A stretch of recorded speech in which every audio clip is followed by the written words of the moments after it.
Different petitions are circulating in the Cornhusker state, groups looking to get different issues in front of the voters come Election Day.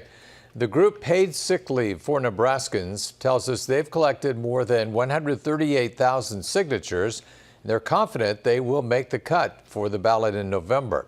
You can see volunteers piling those boxes of voter signatures and handing them over to the Secretary of State's office.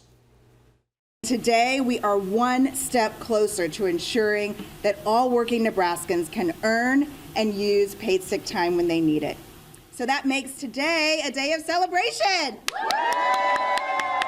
The initiative would require employers with less than 20 employees to provide 5 days of paid sick leave a year, and employers with more than 20 employees to provide 7 days a year.